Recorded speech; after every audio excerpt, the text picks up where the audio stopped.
Hello, ladies and gentlemen, and welcome back to our main panel for our event. I have to disclose from the start that I haven't changed identity during the coffee break, so I'm still Federico Fabbrini. Unfortunately, the chairwoman of the panel, our friend Laura Noonan from the Financial Times, got stranded in London, so she couldn't arrive here in Dublin on time to chair this session. I'm not sure whether that's a sign of destiny of what Brexit means in terms of the interconnection between Ireland and the UK, but so be it.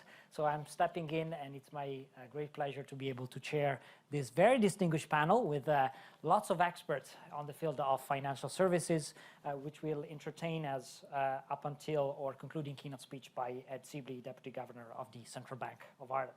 So let me limit my job here to really just introducing the speakers, and then I will basically only moderate the Q&A. So starting from left to right, to my side is Valerio Scollo, who is a lawyer at GSK Luxembourg, who's also partnering with the Brexit Institute in the organization of this event, and he's an expert on funds and financial services, so he'll share with us his experience as a practicing attorney in that field.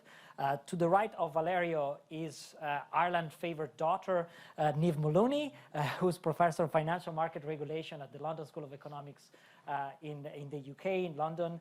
But of course, she's Irish, and she's, I would say, the leading authority in the field of financial market regulation law, the author of the most important textbook in the field. And I understand she'll bring in the British perspective as well, or at least the insight from Britain on this matter. To the right of Niamh is Robert Kane, who's playing in a home game here, really, because he's a solicitor at Arthur Cox, the institutional sponsor of the Brexit Institute, and of course our host today. Robert works in the field of financial services and the legal implications of all that, and I understand he'll be mainly talking about his experience in dealing with how Brexit affects the overall business in Ireland in this area. And last but certainly not least, at the extreme right of this long table is my good colleague Mark Cummins, who's a professor of finance at the Business School of Dublin City University, DCU. He's an expert in the field of fintech, one of the developing, booming sector in the overall area of financial services. And he'll be sharing, I think, his perspective mostly from a scholarly academic point of view on this very specific and peculiar, but also very important area of financial services. So I understood Laura, in whose shoes I'm really stepping in now, has agreed with the panelists that we'll start off with a few minutes of opening remarks, and then we'll quickly move to the question and answer. So I'll immediately hand over to Niamh for the opening remarks. Thank you very much. Great. Thanks, Federico, and thanks to the Institute. It's a super venture, and it's really great to be a part of it today. So this is a perspective from across the Irish Sea in a place that is utterly consumed by the Brexit process right now, whether it's academia, the British state, the city. This is really just taking up a phenomenal amount of resource. So my context is the UK-EU relationship, which sets up, I think, what follows, because all the direction of travel of that relationship right now suggests that the kind of the rational speculation on the process is its structural relocation is going to be the way to sort of navigate the sort of UK business after Brexit. So I'll limit my remarks really to two points, general points. One, the withdrawal agreement, which is, I suppose, the most recent kind of tangible piece we have.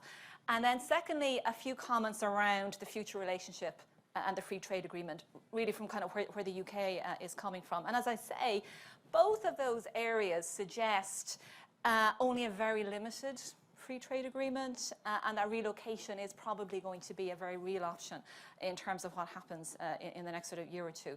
So just briefly on the withdrawal agreement, I know this has already been covered, but as we know, we had the agreement in principle on the 23rd of March, includes a transition period up to December 2020. So financial passporting will continue up until that point. Now, what is everybody worried about in the UK? They are very, very conscious, and I've never really seen this, although I've worked in EU law for so long, of the phrase, nothing is agreed until everything is agreed. So this has become a mantra in a way I have never seen, although it is always how the EU operates. That always has been the case. But this has really become very live. And there is a real acknowledgement and concern that the transition process is not outside the withdrawal agreement. There was some hope it might be, but it isn't. It's very much part of the withdrawal agreement. And that agreement may yet struggle. So we obviously all know about the issues about the Northern Ireland border, but Gibraltar is also a key issue. And on Tuesday, which I think sent a shiver down the spine of the city, Andreas Dombrecht of the German regulator, the BaFin, now he is quite downbeat on Brexit generally, but nonetheless, he did say on Tuesday that European firms should be preparing this summer as being the final cut-off to get ready for a potential hard Brexit in March 2019 in the event a withdrawal agreement fails. So there is a kind of a nervousness in the environment, if you like. I think a second quick point on the transition is there is concern that it simply moves the cliff edge on, that nothing really changes bar moving the cliff from March 2019 to December 2020. And whatever way you cut it, there is a huge amount to do to get some stability into the financial services space. So, obviously, as is well known, UK and EU firms who rely on the passport in either jurisdiction to carry out regulated activities will not be able to fulfill contractual obligations at the end of December 2020 unless they have been reauthorized in the relevant jurisdiction. And as we know, there are huge implications for insurance contracts and derivatives contracts in particular. Just on the insurance side, I think it's 50 billion of liabilities in the EEA are affected, in and around 27 billion of liabilities in the city. So the authorization issue is a key one. Now, what's interesting here is I think there are different postures emerging from the UK regulators and the EU regulators. So the two, the FCA and the PRA, now have statutory powers that they will have very shortly to roll over authorizations. So we get over the cliff from December 2020 into 2021 post-Brexit. They have made that clear they will do this. Obviously, the EU can't do that. So outside banking union, it is up to the individual 27 supervisors how they engage with reauthorizations. So that is a concern in the UK. I think a third quick point on the transition arrangements from the UK perspective, it is an austere document from where the UK is coming from. And one of the things I would point out as being kind of taking some energy in the UK is what it says about agencies. So over the transition period, the UK has all the rights and obligations under the internal market, but it remains subject to everything the ESAs, the European Banking Authority, ESMA, IOPA, do, but will have no participation rights, will have no decision-making rights. Might be invited to participate where there is something of critical importance to the UK, but that is a matter of some concern, and it does indicate a direction of travel. Now, just a couple of quick points on withdrawal. Now, in terms of the future relationship, which I know the Commissioner has already spoken to, but from the UK perspective, I think there is a much stronger sense that there will not be a trade agreement in October. I think there was always this sense there might be. It's now very clear, no, it's a political, high-level declaration. Now, unless a free trade agreement does follow by the end of the transition period, as we know, access for the UK will be broadly based on the equivalence system. And we know the equivalence system is of huge concern to the UK because it's contingent, it's unilateral, and it's at risk of politicization. We saw a huge row at Christmas over the 1-year temporary equivalence decision for Swiss stock exchanges, with Switzerland going, look, what else can we do? We are doing everything we're meant to do under MiFID II, and yet. So there are big concerns about that. Now, outside equivalence, of course, we're into restructuring. Delegation, relocation, subsidiaries. Now, the UK is instead seeking a mutual recognition model in a free trade agreement. The idea being the UK and the EU would align to high-level regulatory outcomes. Investor protection, systemic stability, whatever. But essentially, this would allow UK access into the EU27 based on UK rules and UK supervision. That's essentially the way the technology would work. And since autumn 2017, there's some really sophisticated templates coming out of the city on how that could be done, and which could be a template for a free trade agreement. Now, the government position has only recently fronted up to that position. I think we've always assumed the UK government would go that way, but it's only recently that is actually becoming government position. You know, financial services were expressly mentioned in the Article 50 letter. Very few other sectors were, but financial services were. But then there was a sense of, well, what is the negotiating position? Now, some light was shed on the 2nd of March, just a few weeks ago, with Prime Minister May's major speech on Brexit, and she identified financial services with broadcasting. They were the two sectors. Financial services and broadcasting as critical, and called for access based on regulatory outcomes. And Philip Hammond followed a few days later, calling for the same thing. So is it likely? The tone around the room is a lot warmer, but, and this is something I've been working on a lot with regulators over the last year, the difficulty is there is no template. And it's really difficult to write something this sensitive without a precedent. And if you look at access regimes internationally, they do not operate on the scale of the offshoring of financial services in the UK, whereby you could build out this new arrangement. And finally, and I'll close with this, if we just look at some of the political signals, the European Council on the 23rd of March, close trade relationship, but cannot replicate membership. Services access, yes, but based on host state rules, i.e. the EU rules. Concerns about unfair competition. No express reference, at least in a very overt way, to financial services.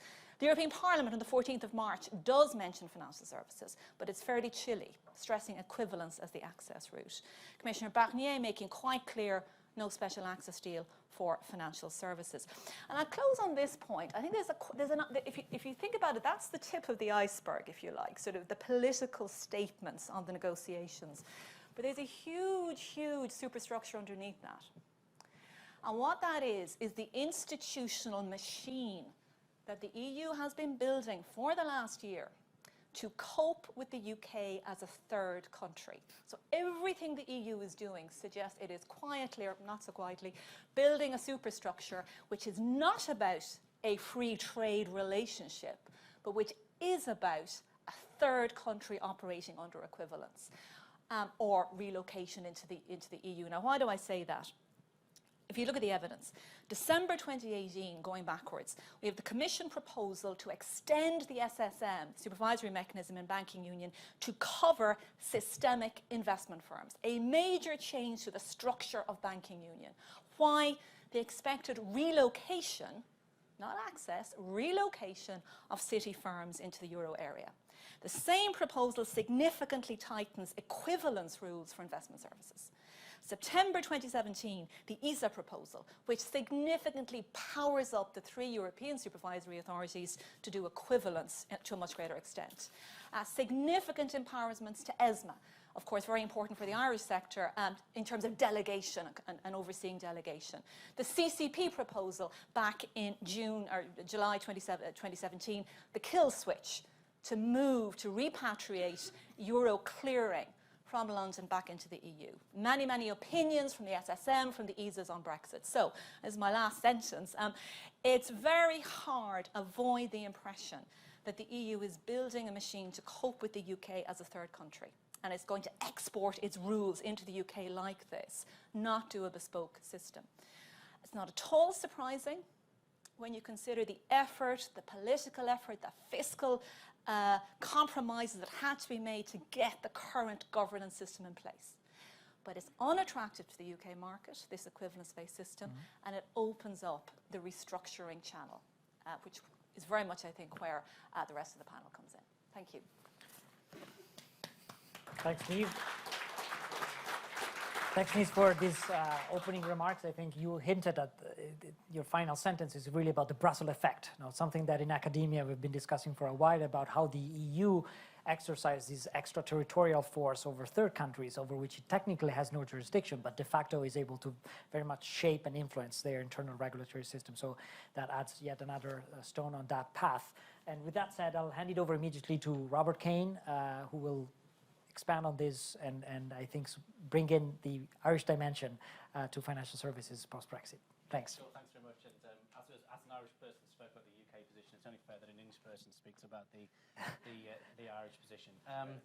In terms of what we've been seeing on the ground since the referendum in 2016, I think it goes to sort of the relocation point that Niamh was making. I think Brexit as a whole is probably full of downside and downside risks for Ireland, as people know. But financial services is probably one of the main opportunities, one of the main bright lights, bright sparks. And back in 2016, after the vote, or indeed before the referendum, lots of the big investment banks were looking at what they would do in the event that the vote sort of went the way it did, and did a lot of work looking at jurisdictions and jurisdiction shopping. And I think 5 relocation venues stood out, and thankfully Ireland or Dublin was on that list. So Frankfurt, Paris, Amsterdam, Luxembourg, and Ireland were the sort of the cities and the jurisdictions that people really focused on almost exclusively, at least in the work that we did. And I think Ireland or Dublin was probably as a financial centre, was probably in most people's top 2 when they did the analysis. And a little bit later, I'll come on to some of the issues that people focused on. So from a financial services perspective, I think Ireland is doing well, has done well, and there are significant opportunities. In terms of the relocation of firms out of the UK, where are we at the moment? I mean, nobody has completed their relocation project yet. People are in the process of activating their relocation plans and are mid-process. Most of the big firms, and indeed lots of smaller ones as well, have announced their relocation decisions, and the central bank, and I think the professional advisors are particularly busy at the moment dealing with license extensions, license applications, etc., etc. So we're in the midst of people really starting to act on their relocation plans. And we're seeing interest from firms falling into sort of 3, 4, 5 different discrete buckets. So there were the big investment banks, JP Morgan's, Barclays, Bank of America, Merrill Lynch's of the world. Then there were the fund managers, so the MiFID investment firms, an area where, particularly in the fund management space, the fund admin space, Ireland's been particularly strong, so Aberdeen, Standard Life, and people like that. I think we're going to see market infrastructure providers come into the jurisdiction for the first time. At the moment, we're sort of light on market infrastructure other than the stock exchange, but I think we'll start to see trading platforms, MTFs, OTFs, etc., moving here, which will be interesting. Fintech firms, I think, are another group of type of regulated entity. Mark will speak to them in a few minutes, but he will be looking at relocating here. We have an extremely strong tech hub. We have, comparatively speaking, by sort of reference to the size of the jurisdiction, etc., a pretty light regulated fintech hub. So that's an area, I think, where we can expand and benefit. And then some of the big insurers as well have been looking at Ireland as well. So interest from a range of different firms, and in some cases firms that haven't had, or types of firms that we haven't seen in the jurisdiction to date.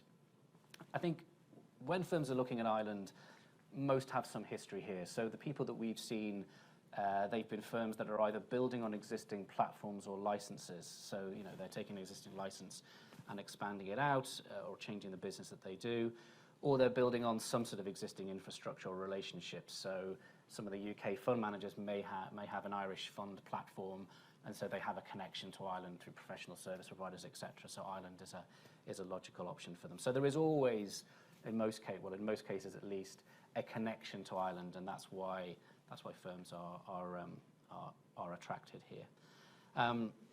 The relocation projects that we've talked about are, in many cases, extremely complex for the firms.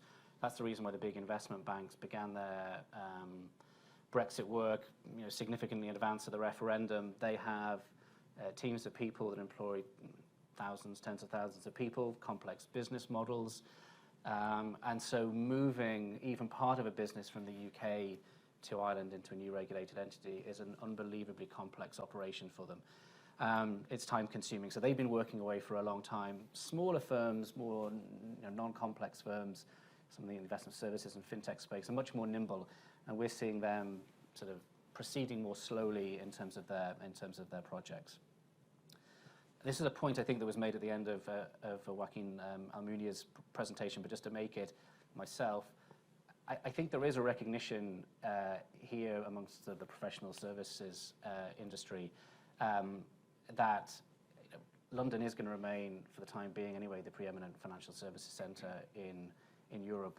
We travel regularly to other financial services centres, and all the lawyers that we speak to there recognise exactly the same thing. Now, I think there may be some merit in that on a short-term basis. My concern For the city, if I'm allowed to have concern for the city, given that I don't work there anymore, is that there'll be a sort of death by 1,000 cuts over a period of time. So a few hundred jobs lost here and there this year and next year and the year after, and where firms make hiring decisions in 5 years' time, they put people in Frankfurt or Dublin rather than London.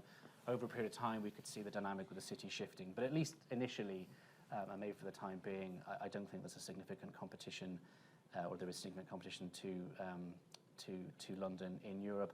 And I think there'll be winners outside Europe as well. I mean, we're focused here about the EU. If you speak to lawyers, professional services firms in New York, they're very confident about picking up jobs from London as particularly some of the big US investment banks decide to move headcount back to New York or wherever else, Chicago, Boston. That's a the US is obviously a non-EA jurisdiction. The UK will be as well. Other than the time zone, you can move people to the US as well. In terms of the big themes and questions and issues that we're seeing at the moment, I think everybody, regardless of the type of firm that you're speaking to or dealing with, is focused on substance. And I know Ed's in the room, so be careful what I say, but people approach it from a slightly different perspective to the central bank. So I would describe it as people look at it, firms look at the issue of substance from the other side of the telescope to the central banks. The central bank's position is always you need, they're focused on there being the entirety of the substance of an entity here, and then they'll consider what sort of outsourcing arrangements and delegation arrangements will be acceptable. Lots of firms, because they're setting up in Ireland and elsewhere, not because they want to, but because they have to, for the reasons that Niamh explained, are focused on substance from a different perspective. Their question is, well, how little do I need to move for the central bank or the Luxembourg regulator or whoever else to tick the box and give him my license? So that issue of substance and mind and management comes up all the time.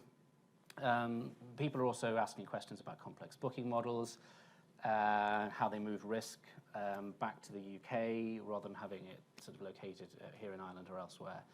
And then other questions that we get and some of the things that people are thinking about when they were looking at Ireland, what's the employment law like? What's the tax regime like? What's your legal regime like? One of the great benefits for Ireland is that we are very similar to the UK in most or if not all of those headings. So the UK or Ireland, for many reasons, culture and otherwise, is very similar to the UK, which is a very, very significant factor for firms. I talked before about this concept of mind and management and substance and what that means. There was quite a lot of forum shopping or jurisdiction shopping in the early days post-referendum. And ESMA and the EBA put a stop to that through the opinions and the materials that they produced last summer, where they decided that what they wanted to encourage, quite rightly, was regulatory convergence and to remove any sense of regulatory arbitrage. And that makes absolute sense if you're looking at a single financial services market. It would be odd, or to say the least, if you had jurisdictions competing on the basis of the regulatory regime that applied, given that in most areas we're meant to have a sort of a single level playing field. So post the work that that ESMA and EBA ECB did last year, we've seen a lot less of the arbitrage going on, much more of a level playing field. And that's been good for Ireland in two ways. Firstly, the materials that were produced last summer reflected almost word for word and entirely what the central bank had been saying to firms about substance and mind management and issues like that, which was excellent.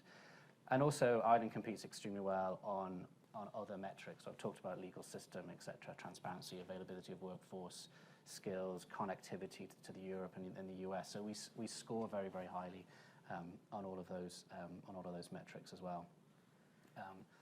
Conscious that Ed's in the room, but Laura wanted me to just speak a little bit about the central bank. I think, like everybody, I think for the first 6 months, most people were in a bit of a state of shock after the referendum, and I think firms probably had sort of mixed experiences with the central bank. But I think from 2017 onwards, the experience has been really excellent. I think firms have come away, firms that we've spoken to, feeling that the central bank has been very open, very transparent, really importantly, very, very straightforward about its expectations and what it wants to see from firms. I think lots of firms we spoke to who had been looking in various jurisdictions had a sense that they'd been promised things from some regulators and in some jurisdictions. The central bank, to its credit, didn't and hasn't done that. It's been very, very straightforward, so people have known where they've stood, which is exactly how it should be. I think the central bank's been very proactive in its engagement with firms. It's facilitated preliminary meetings. It's engaged with stakeholders, law firms, and others. The public materials have been helpful, and it's kept the market updated through public speeches, like the one that Ed's going to give later. So that's been very, very helpful, I think, for firms. There are the usual quibbles about application processes and goalposts moving a little bit and forms being hard to complete. But I mean, that's just sort of fluff around the edges, and people always complain about that. I think one of the interesting challenges, just to finish up, one of the interesting challenges for the central bank going forward will be the nature, scale, and type of firms that will enter the market here. And I talked before about big investment banks, market infrastructure operators, et cetera, et cetera. We obviously went through a very significant financial crisis here, and that crisis was driven by banks doing kind of plain vanilla activities really, really badly. So if you bring in complex, high-risk, sophisticated financial institutions with very considerable balance sheets, it does raise the question about our capacity to supervise and to manage firms like that. I think the downside risk to the financial services sector here expanding in that way is really significantly mitigated by a couple of things. First of all, the SSM. So the big banks that may or may not move here and expand their operations here will in almost all cases be supervised on a day-to-day basis or from a prudential perspective by the ECB under the SSM. So I think that is helpful from the central bank's perspective in terms of prudential, regulatory, and sort of supervisory capacity. And from the sovereign's perspective, obviously, our sovereign crisis was driven by the banking sector, and the sovereign and the banking system here became inextricably linked. Under the BRRD, the Bank Resolution Recovery Directive, the aim there is to sort of decouple the banking system from the sovereign. So if any of the significant institutions that move here, including some of the big investment banks, or the non-banks, some of the big investment firms, if they get into difficulties, they will be resolved under the BRRD, and for the big institutions under the Single Resolution Authority, the SRB, at EU level. So the sovereign was being disconnected from those firms, which I think significantly reduces all that sort of downside risk from the new players. So I'm sort of optimistic about the financial services sector here. I think, as I said, Brexit is downside in so many ways for us here on the island of Ireland. But in the financial services sector, at the very least, I think there are great opportunities, and we're doing a good job so far. Thanks, Robert, for sharing your experience on this, and I'm glad that you have a slightly more optimistic reading than former Commissioner Joaquin Almunia before. He was putting Dublin, I think, in the third place of the city winning after Brexit. You obviously see it from a direct perspective, and you can tell us that, in fact, it's a very attractive destination. So I think that's a good news. And talking about attractive destination, I'll hand over immediately to Valerio Scolo, who comes from Luxembourg, and I'm sure will be able to share with us also the perspective of another financial center in continental Europe. I know you also have slides. A few slides, yes. Thank you, Federico. Thank you also for this opportunity to speak here in Dublin. For me, it's quite an honor and a pleasure, because this was one of the first places I moved out of when I moved out of Italy. So I'm an Italian national. I'm also an Italian lawyer, qualified in Italy, Luxembourg, and New York. I settled in Luxembourg 5 years ago, and funny enough, 2 years ago, before the Brexit referendum, I started to work in a German law firm. And right after the referendum, we were really busy on dealing with clients, asking us questions on the next steps and what was going to happen after the Brexit. My first reaction to the referendum as a person was, of course, as a European citizen, was I was really sad.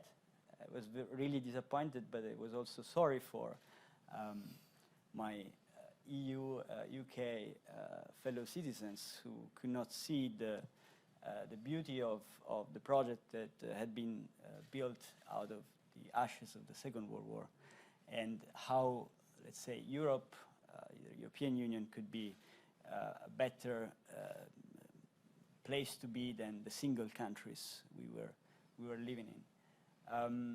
But let's say that was the past, and the Brexit referendum was the past, and we have to look forward to the future of the European Union, not just of UK after Brexit. And we can see that, let's say, it was mentioned before, but there are basically three main models we can look at for what will be the relationship with the UK, of the European Union and the UK. These are the words of our finance minister. The Norwegian one, which was explained very clearly by Commissioner Almunia, is not feasible.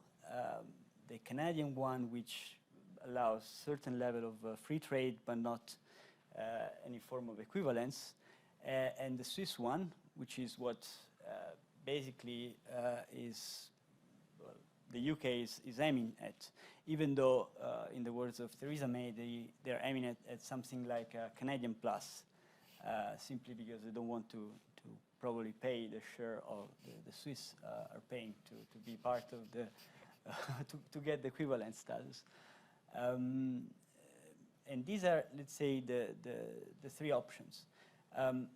But each of these three options entails, even the Swiss one, entails something that there's going to be the need, I mean, apart from, the Norwegian one not, but the Swiss and the Canadian entails that the financial institutions that now operate in the EU from London and couldn't operate otherwise, if not being in the EU, need to set up operations in Europe, in the European Union. And this is something we have seen. This is the financial institutions that already said they're going to set up offices or increase their presence in Frankfurt because of the Brexit. But it's not just Frankfurt that is going to be affected by this exodus of entities. As mentioned before, Dublin, Amsterdam, Paris, Frankfurt, and Luxembourg are the most favorite destinations for banks here, but also asset managers, insurance companies. But if we see then at the perception of the city, at least that's the statement, is that the workforce that is going to move, or let's say the reduction in human capital in the city is not that heavy. And why is that? Because, well, it seems that the city is going to, and I think the Financial Times has even better prospect on this, is that the city is thinking that the services are going to be carried out more or less as now, with some form of delegation and interaction with the relevant offices set up because of the Brexit, either the Swiss or the Canadian system.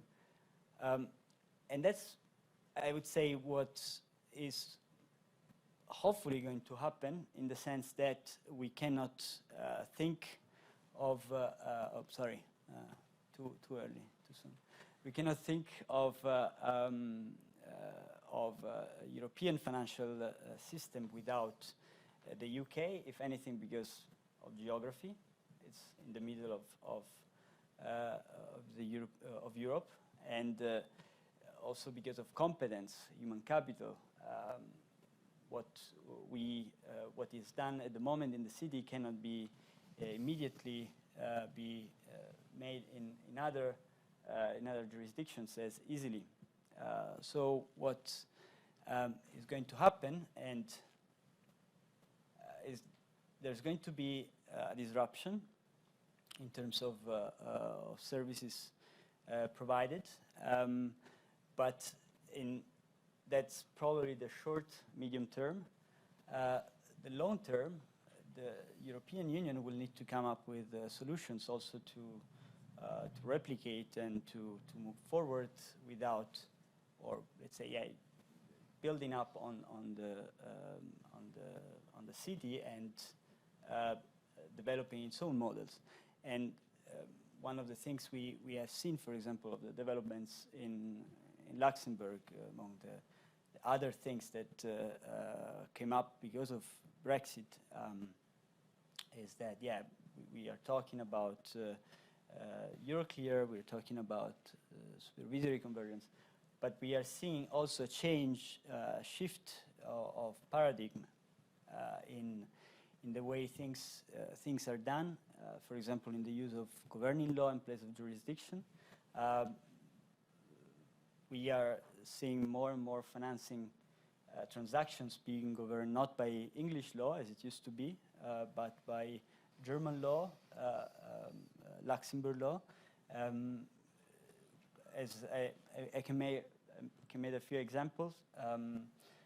We had in 2016 an issue of high-yield bonds by a fintech company from the Baltics, and before coming to us, to our German offices, they tried to issue bonds. They used to issue bonds already through the city, and they found out that the bonds issued under German law would have been more convenient for them. They market them very well in not just the German market but the European market, and it was quite a success of a high-yield bond governed by German law. Another funny fact: in 2011, I was working in the city, and we worked on the financing of a mining company in Albania, and all the financing the transaction documents were governed by English law. February 2018, we advised on the financing of a project for a steel factory in Bosnia, and the documents were governed by Luxembourg law. The structure was different, of course, because we were using Luxembourg legal framework, Luxembourg institutions. Funny enough, the company that received the financing was actually based in the UK, and they were holding then a subsidiary in Bosnia, but still the capital market, the debt capital market instrument that were issued were Luxembourg ones. So things are going to change. I think the Brexit will bring disruption, which is per se negative. There will be losses. We will need to acknowledge the losses, but there will be also, I think, many opportunities that we're going to see in the future to come. Because as let's say, as a European Union, we are going to to develop our future together. Well, thanks, Valerio, for these remarks. I think we'll come back to, in the Q&A to this. There's fog on the channel. The continent is isolated, because I really think following the Brexit negotiations, you always hear the argument that financial services will be the leverage for the UK vis-a-vis the EU in the negotiation, and I think your presentation raises some questions whether that's really the case. But before getting to that, I'll hand over to my colleague Mark Cummins from the DCU Business School, who will address financial services, particularly from a fintech perspective.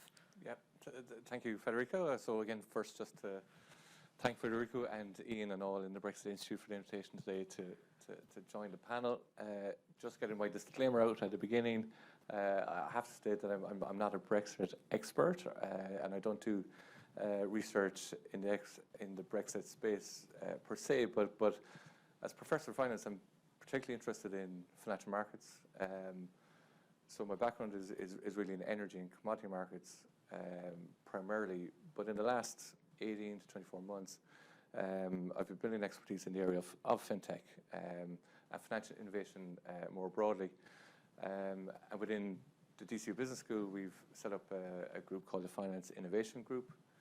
And the purpose of the Finance Innovation Group is to build this fintech capacity within the school. Because I guess there's lots to talk about fintech, but ultimately it's about a changing financial services landscape, as I see it. So I'm very interested in the push towards market integration, which was mentioned earlier, and what that kind of means. So it's a little bit broader than fintech, but fintech has obviously a very important dimension within that drive towards market integration. And I suppose I started to think about Brexit, even though I'm aware of it, and I'm aware of what it means for London and what it could mean for Europe. But I started to think more broadly in terms of this push towards market integration, in terms of what this might mean for the fintech space, and basically how I see the market changing fundamentally as a result of this market integration, which I'll maybe come towards the end of my opening remarks.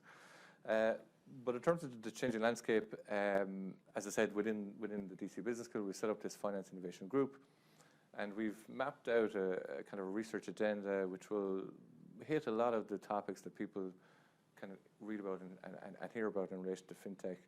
So we've done work most recently on crowdfunding and peer-to-peer lending, which has really seen I suppose a disintermediation of the financial markets, which has clear implications for the intermediary role that financial institutions play, and in particular the banking institutions.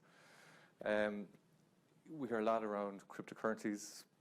People in the room may have Bitcoin, for example, so people are watching that very closely. And people are trying to grapple in terms of what cryptocurrencies mean. And yet the market is moving on. There's coins, there's tokens. People are talking about initial coin offerings, and people are investing quite heavily in corporates through these ICOs in quite risky, mechanisms that could expose people. But there's lots there, and there's now a push towards sovereign cryptocurrencies. A lot of states have already kind of set out what their plans are in respect of those. So the way in which we think about money is very much changing. Other areas we're looking at are blockchain. People probably know that blockchain is basically the technology that underlies cryptocurrencies and Bitcoin in particular. So in some ways, there's a little bit of tarnishing of the technology as a result of some of the tarnishing of Bitcoin, for instance. But actually, blockchain is a fantastic technology that offers huge applications. And the financial services sector is really looking to explore exactly what those opportunities are. Machine learning, people hear about. Artificial intelligence is another area that we're interested in. What people are talking about now in respect of data, and particularly GDPR, is explainable AI, which, again, we actually had a conference on Tuesday where one of our keynote speakers spoke about that topic of AI, which we can actually understand what's happening within inside the black box. And the utilization more broadly then of unstructured data and coupling that with structured data. So I suppose I'm very interested in this whole space. I don't claim to be an expert either, by the way, in terms of fintech, but I'm building that expertise, and what we're trying to do is build, I suppose, academic credibility in that space initially, and then to use that to leverage in terms of developing executive education and third-level education in what I think is a fascinating space.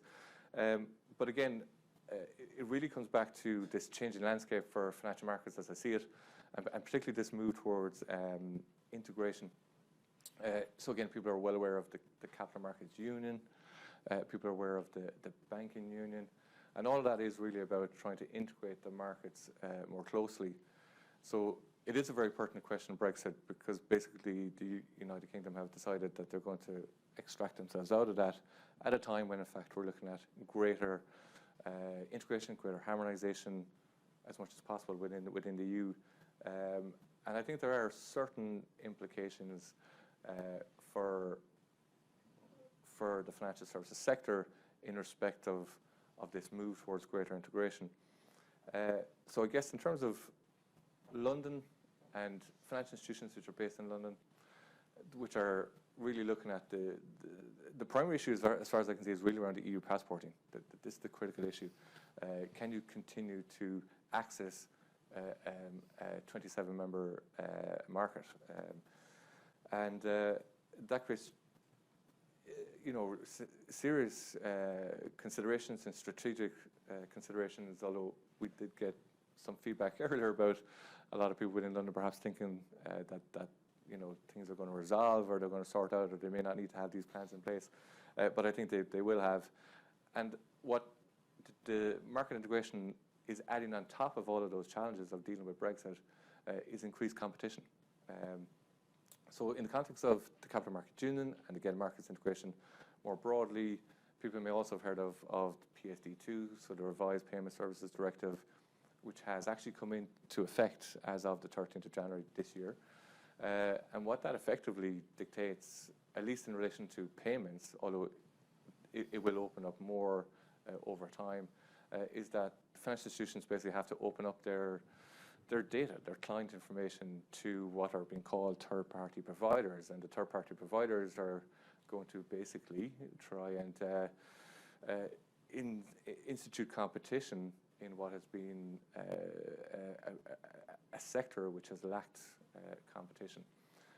So the big financial institutions will have to open up their client information. And now this is obviously with the consent of the clients, obviously. And these third-party providers will provide a range of services from aggregation of data between multiple bank accounts to actually initiating payments on behalf of the client. So I think while these institutions are dealing with Brexit, there is this kind of undercurrent of change which is coming in the form of competition, which I think has serious implications for those institutions because they really have to look long-term in terms of their business models and how those business models will have to change in what I again think will be a completely changed market, which I'll perhaps talk about towards the end of my remarks. But so I think from the incumbents, they've got this dual challenge of Brexit and what is a gradually changing landscape where you have increased competition and reduced market share. The other issue then obviously is the competition has come from fintechs. So from the London perspective, as we well know, it really is the centre of fintech. It is the most advanced jurisdiction in terms of supporting fintechs and supporting fintech growth. But that will be damaged if and when the UK leave the European Union. And there are considerations. So again, as I mentioned, PSD2 again is all about the opening up of your data, your client information to third-party providers to facilitate efficient and secure payments within the EU. But one of the requirements under PSD2 is that a significant proportion of your payments activity has to be within your jurisdiction where you're headquartered. So if you're a fintech company, even though London is streets ahead really of any other jurisdiction at the moment in terms of supporting fintechs, in the long run, if you can find a jurisdiction that offers that domestic payments market and also offers you EU passporting, you're really going to give that location some consideration. And I think London could potentially lose out of that. Now, a location which would offer both, it actually is Dublin. So Dublin would offer a strong domestic payments market, given the level of, again, international business which operates out of Ireland, and it offers EU passporting as well. The difficulty, of course, is that Dublin and other cities are not as far advanced as London is. The reason London is far advanced is because they saw this coming, they saw the change to some extent. And in addition to the PSD2, which they have to comply with as members of the EU, they've actually gone a little bit further and they've initiated what they're calling an open banking initiative within the jurisdiction of the UK. So they're going a little bit further than just payments. Even the long-term goal is to open up the whole banking sector to, again, third-party providers and increase that competition. So they really will be well positioned to be a leader in terms of a fintech location. But I think, again, extracting themselves out of the EU has serious implications on that front. And I suppose when I look at it from an academic perspective, when you look at markets, markets are all about information. What open banking, and if this trend does develop, and this trend will develop, but it will be gradual, but I think banks will have to open up, third-party providers will come in, competition will be heightened, hopefully to the benefit of the customers, ourselves. But I think the way the market is going to go on that basis is that it will now become a market in which data has been commodified, and we've seen this in other areas, but we're absolutely going to see it in this sector. And there's huge challenges in terms of commodifying data, in terms of data protection, and so on. But from our open banking, so we had a conference actually on Tuesday within DCU, and it was a conference on open banking and blockchain. And we had some representatives from financial services, from banks within the Irish market. And they're actually seem to be setting themselves up as data providers. So they're looking at ways in which they can make, data available as required under PSD2, but charge a premium for what they're calling refined data or kind of higher level data that these third-party providers might actually need. So I think we're going to see that incumbents will suddenly move from being service providers to being data providers, and that's got pretty significant implications. So, dealing with whatever the financial transactions are, it's all about informational asymmetry. It's all about trying to deal with that. This is actually going to make informational asymmetry much more of a problem because you're kind of almost decentralizing the data. So if you think about it, most banks will have clients that they have on their books for quite a period of time, and they will know a lot about those clients. That level of information will start to dissipate over time, and so it will become a market in which, to alleviate information asymmetry, you will have to trade data. And again, for the UK to be outside of that data market, as I might call it, is pretty significant, and it's got really big implications again for the what we call the conventional banking institutions, but also for these innovative fintechs and challenger banks that are emerging. So I think that's kind of my tuppence. Thanks, Mark, and thanks also for once again emphasizing the attractiveness of Dublin, including from an academic perspective. So we are trying to balance what Joaquin Almunia said before. Now, maybe just to kick off the conversation and building on something you said, I'd be interested in hearing actually the panel's view on what will be the implications of Brexit for future developments in the EU at 27. In particular, you were mentioning, Mark, Capital Market Union. Now, this is a project on which, of course, the UK had traditionally been very supportive, an engine to some extent of developments within the EU. Are things going to change, in the future of Europe without the UK? Are we going to see different developments or sort of less enthusiasm for a push in that field? I'm not sure whether maybe Niamh wants to kick off on this. Yeah, I'll give it a go. So I think I predict a couple of things.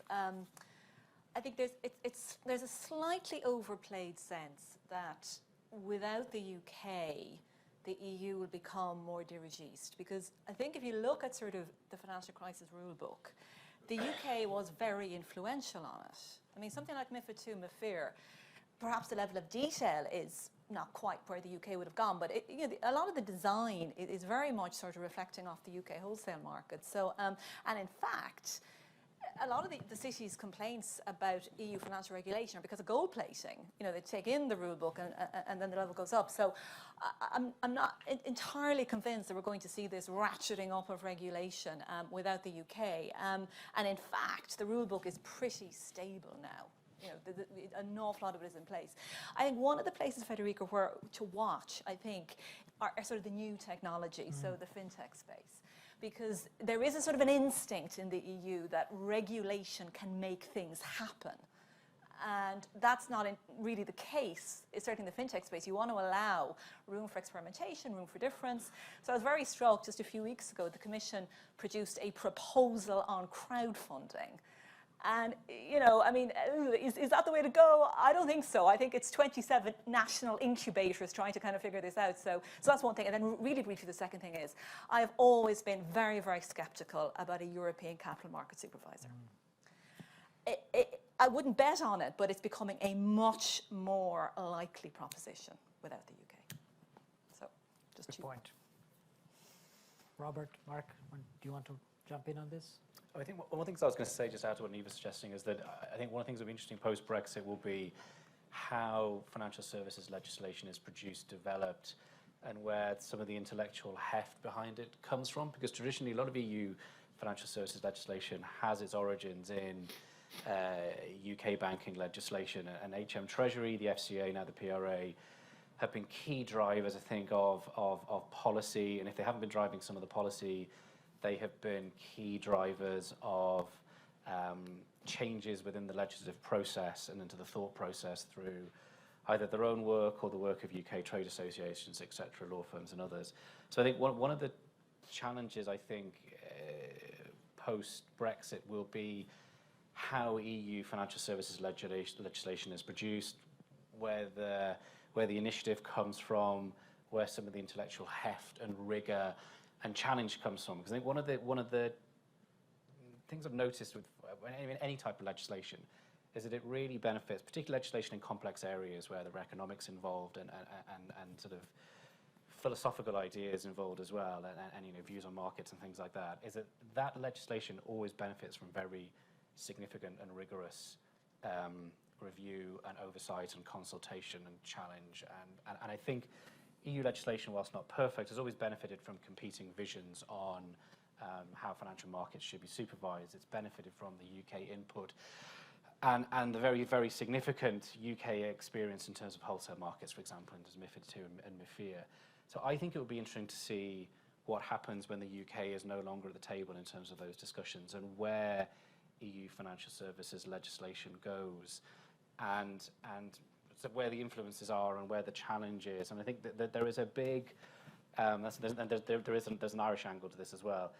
There's a lot of responsibility, I think, on EU trade associations, EU governments, EU firms, the regulated community, to step up their game a little bit, I think, in terms of how we look at the legislative process. And in Ireland, we've always had a very similar policy perspective to the UK, and the UK lobbying work and the UK regulatory work.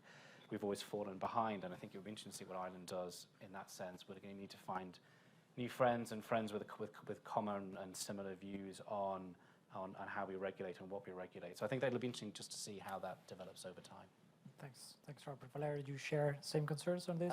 Yeah, I totally agree with them. I think as so far we've been following a lead in the regulation of capital markets, and there are different views, of course, in how to regulate, and probably I would say, yeah, Luxembourg, Ireland were in the group of countries like the UK that favored a more business-friendly regulation, so a regulation that wouldn't kill, but would allow existing opportunities to grow. I think that's where we should start from, like to the remaining jurisdictions that, luckily, considering the interest in the spoils of the But will they have the city. clout without the UK to make the point in the council meeting and so on? Well, I hope so. Mark. Yeah, I mean, again, regulation wouldn't be my domain of expertise, but I think Niamh hinted at it there, actually, that I suppose the rule book is kind of there. Capital markets are regulated. Now, you can argue how well they're regulated, and there's obviously scope for improvement, and I'm sure. But you know, the regulation of markets is designed to regulate the activity within the markets, and I really don't see that the activity within the markets is changing dramatically, even though I've talked a bit about the financial technology. That will change I suppose the operations, it'll change the players within the market, but lending is lending, payments is payments. So I don't think that'll change. Personally, again, because I have kind of hinted that I think the way the market is going to go is from a services to a data market.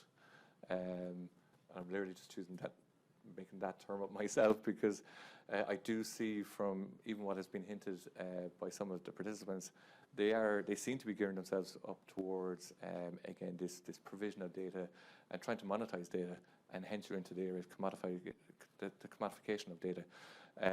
So I actually think where regulations will need to be focused will be on the protection of data. Which raises the whole issue of the GDPR and whether it will apply to the UK post-Brexit. Exactly. So it really will be a kind of a financial. It's applying GDPR, but there will need to be niched regulations put in place. So I think that's where the real danger will be in terms of, again, regulating the activities of lending and payments. Whether the UK is in or out, I can't see how that would change, other than certain activities will move. But those activities are already regulated by European regulations. But I think data is the real issue, and I think we've seen, when you look at non-financial data, what has happened in terms of Cambridge Analytica and Facebook.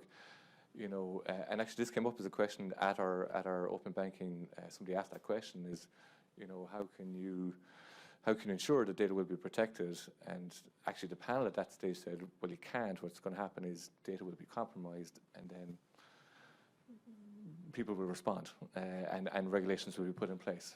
And unfortunately, that's what happened. That is what happens with people's data. That's why GDPR got put in place.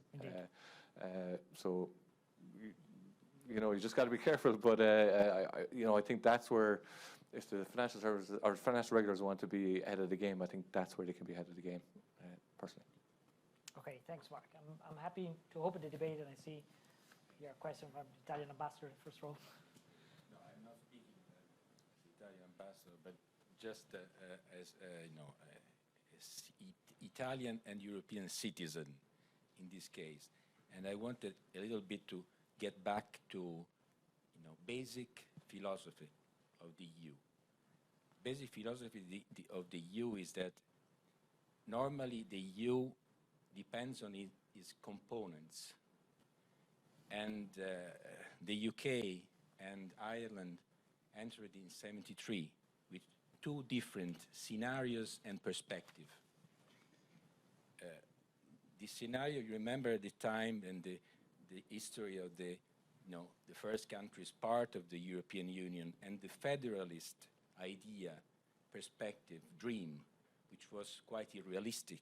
It was clear at the time in '73 when the UK and Ireland entered into the European Union. But the UK and Ireland entered with different perspective in the European Union. The UK had, and I speak with a lot of respect for great countries, with the idea of entering into a kind of,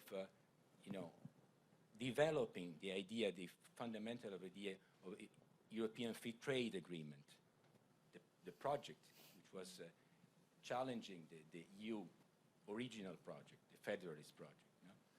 So it was what the UK had in mind, while Ireland had in mind the integration side of the project, mainly. Now, we are got at a very paradoxical moment when the country that the more developed the actual idea of the EU, which is the United Kingdom, which in a way influenced positively in a way and negatively in another way, speaking as a citizen, a European citizen, the EU as it is now, it is now wanting to get back of this project. And the Union as it is now is probably nearer to what was the original dream of the UK. So a free trade area, great free trade area. So what's happening next? That's the point. What's happening next? It's Ireland bringing in a way, the integration project, and then this integration project, you remember, with other countries of the European Union, very important, Portugal, Spain, etc., were part of this integration scenario. And Italy was also part of this scenario. and the advantages and disadvantages of the two scenarios. And now the fact that the champion of the, let's say, the free trade idea is out. What does it mean? We are speaking about financial markets, about finances, about the influx of capitals. And there is another Europe, which is important as well, which is we are a producer as well. A country like Italy, which is very weak in terms of financial services and services, as you know, you are compatriots, very weak. Is very strong in terms of manufacturing. What is the idea of Europe that now gets out of this situation? These, I think, are very interesting perspective that you have to take into account when you speak about financial fluxes and these other parts of the EU, which is interaction, integration, manufacturing, etc., which are very important parts of the EU project. Thank you. Let the panel respond to this, perhaps, if anyone wants, but just to say that the DCU Brexit Institute ran an event in Brussels on Monday with Commissioner Hogan, and what we talked about was the original misunderstanding of the UK, that it joined in '73 thinking it would be joining a common market, whereas it was really a political project from the start. And I think that misunderstanding indeed played out over the years from Maastricht onwards with opt-outs and so on. So indeed, I think your point is very well taken. I don't know whether anyone wants to comment on Yeah, I'll just make a really brief comment. I think that's so wise, and it's important to be reminded of it. And it goes back to your opening point, Federico, about how important ultimately is financial services in this whole process. I don't think it is, because the UK engages with the EU in a transactional manner. It's a market. Whereas the founding fathers and the process since then has been a much, much bigger project. One may not agree with it, but there have been much bigger ideals at play. And that's why I think this sense that, well, at the last minute, clearing will be protected and, the EU needs the 30% of financial services in the UK, I don't think that's going to happen.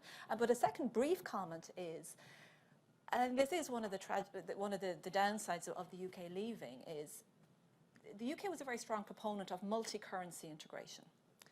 That the single market was different to the euro area. And one of the more tragic 4 weeks of my life was when I spent ages writing a paper on David Cameron's new settlement, which was the change to the treaty which protected the single market against the euro area. No. But it was actually a really good piece of negotiating by the UK. That's gone.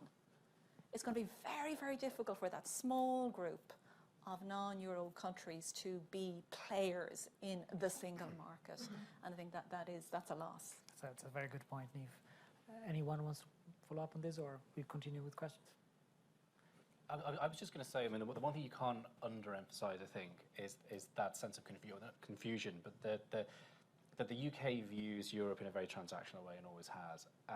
And also, the press in the UK has been almost exclusively and unremittingly Eurosceptic for the last 30 or 40 years. And there's never been in the UK, I think, a proper public debate about the benefits of EU membership.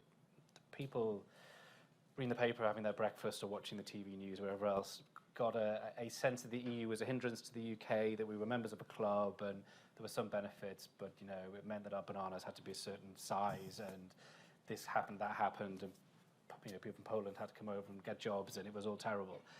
And I think there was never a job done by the government. Successive governments, whether, government policy in the UK since '73, pretty much, regardless of the political party, Labour, left, right, has always been pro-EU. No government has pushed EU membership as being a good thing. And I think you can't underemphasize that. So the UK had a very transactional view, but actually people haven't appreciated that there's a transactional perspective to the whole thing. The people in the country, the beneficiaries, the citizens, never really appreciated the game that was being played and what was going on. That's the great tragedy. I think if the press had been more positive over a long period of time, things may have been very, very different, but completely different to Ireland, where I first started coming to Ireland when going out with my wife 15, 20 years ago, and one of the things that was really noticeable landing in Dublin Airport was that the road, the motorway, the M50, had signs virtually every 100 yards saying this was paid for by the EU. It didn't help in all the referenda, to be fair, right? Yeah, and so, but that's a different story, I suppose. But that sort of implicit, that constant message of the EU as a good thing, as a positive thing, was completely missing in the UK, even in areas where the EU did great work. So there was that, there was the work. I think the BBC did reporting from South Wales, where EU money had been poured in to support communities that have been devastated by the end of the mining industry. And people there just didn't appreciate that the job centre, or the skills centres they were going to and things like that were paid for by EU money. Complete lack of understanding. Anyway, sorry, I'm on my high horse. Yeah, thanks for the point. You can guess which way I voted in the... Do you want to follow up, Mark? I can maybe say something about my perception of the Italian financial services. It's true that it's different than how it is in Ireland, how it is in the UK. I think that's also part of the beauty of Europe, to have these different systems in place. I mean, the German financial system is also very different from the UK one. There is this, I will never understand how, I will never say that correctly, Schuldverein contract that is basically almost the only way of financing small, medium-sized companies in Germany, that sometimes leaves aside some of the manufacturing companies. And that's why, for example, Germany now is opening up more to capital markets, like other jurisdictions like Ireland or the UK we're doing. I think Italy has some steps to take towards maybe that way. They did in the last few years, for example, with the mini bonds. So those are developments that could improve the capacity of attracting financing in Italy. And I think, as I said before, the fact that the UK will leave probably will open up more opportunities for other countries, for Italy itself, to look for financing, and the manufacturing companies in Italy to look for financing through alternative systems than the London capital markets, but check other jurisdictions where maybe there is liquidity and there is appetite for financial instruments for Italy. Mark, do you want to follow up on? We wouldn't have much to add, but just to Robert's point about the perception of the EU in the UK. So I actually worked with BP for 2 years, 2007 to 2009, and BP had hired people from all across Europe, in addition to people from within the UK. And a consistent thing that came across in conversations, and just anecdotal, was this Euroscepticism, and really that people within the UK really didn't see themselves as European citizens. Actually, saw themselves as UK citizens, and that was something that I hadn't really picked up on personally when I moved to London. Probably just wasn't perceptive, but it's something that definitely was something that came up now, not in every conversation that I had with people, but just when we were talking political issues, it would come up about this kind of, I suppose, allegiance to the crown, in a sense, where there wasn't this recognition of this kind of responsibility as a European citizen. And a lot of my colleagues actually were Italian, and they particularly picked up on it. So it's just to kind of confirm what Robert was kind of saying. Thanks for this. I'll open up for further questions. I think there is a mic going around. As always, please identify yourself.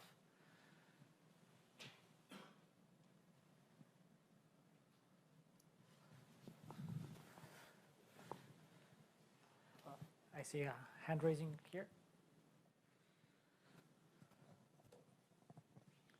More an observation than a question, but start the ball rolling. But Mr. Scotto's slide at the very beginning of your talk was about the small states, and those who don't know they're small yet in Europe. I read a quote just recently that I think is very opposite to mention to that. It was something said by the American, during the Bush administration, the neocons, the Secretary of State there for Foreign Affairs, or whatever the title is, their version of the Foreign Minister, apparently made a comment. I've only read a bit in the last 2 or 3 years, but he made it during his time in office in the Bush administration in America. He said that the comment was, poor Germany, too big for Europe, too small for the world, which seems to be kind of related. I'm just wondering, because I saw at the beginning of this year, early this year, the Italian state apparently dropped out of the top 10 economies in size measured, the table of top 10 in the world. And the view has been expressed, I think, somewhere I saw, that they're unlikely to regain their position because with the focus now shifting in economic power to Asia, these Asian economies will take up the place. I don't know if that's true or not, and I don't mean to say anything negative about Italy. But do you think that might have influenced the Italian elections in March, for example, that the centre ground were blamed for that? Valerio, I think that's directed to you if you want to answer. But so, if I understand correctly, the question is how, let's say, the small countries like Italy or Germany or of the European Union could cope with, let's say, the world. And I think that was the purpose of the first slide. I was in Singapore for 1 year, and I remember to see how they were also trying to create a form of integration within Southeast Asia to cope with the growth of China, because of course they wanted to work with China. It was one of the jurisdictions they were looking at mostly for developing opportunities in Singapore, but at the same time they wanted to create something like the European Union within Southeast Asia to create a counterparty of China or India that was, let's say, stronger than Singapore itself. So I think that's you know, as a small country, you're as a country of I would say less than a few hundred million people, you need to deal with bigger players in the market. Professor Barrett, for you, yeah, see you there.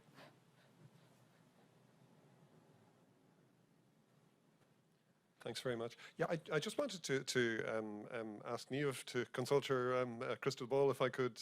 Hi, Niamh. I'm down here over on this side.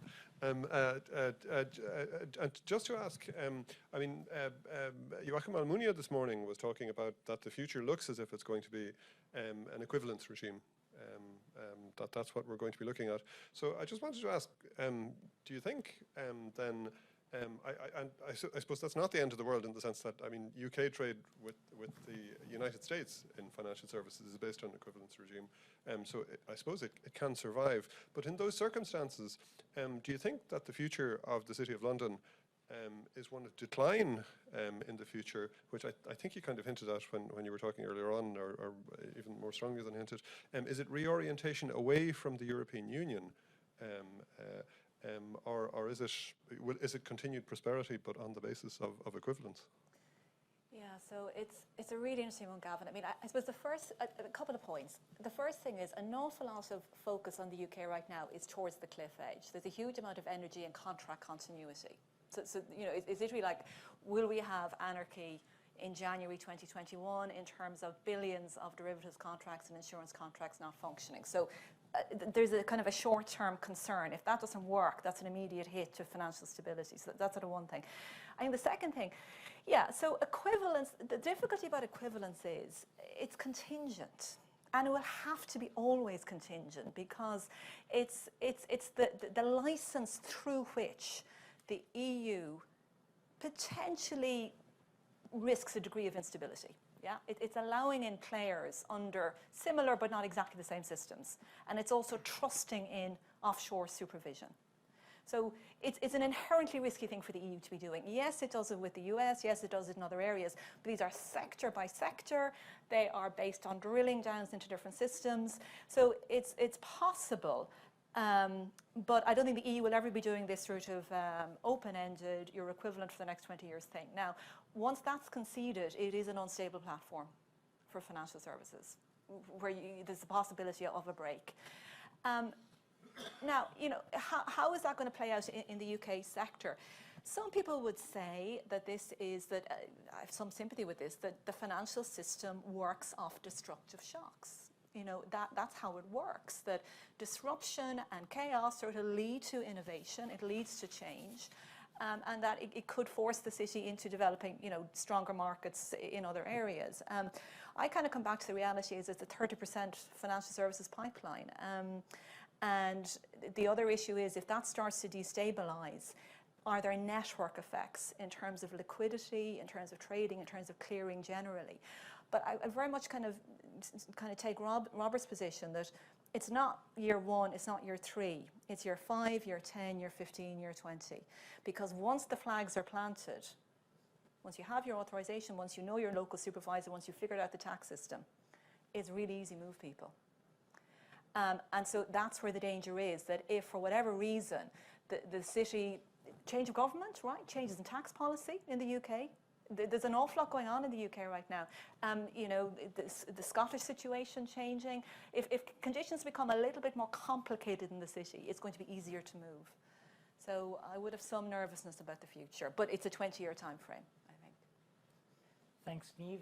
Unfortunately, like in the Brexit negotiation, the time is ticking, and I'm mindful that we need to move on to the concluding keynote speech by Ed Sibley, the Deputy Governor of Central Bank of Ireland. So we'll have to conclude the session here. I'm really sorry again, Laura Noonan from the Financial Times didn't make it to chair this panel. She got stranded on a plane in London.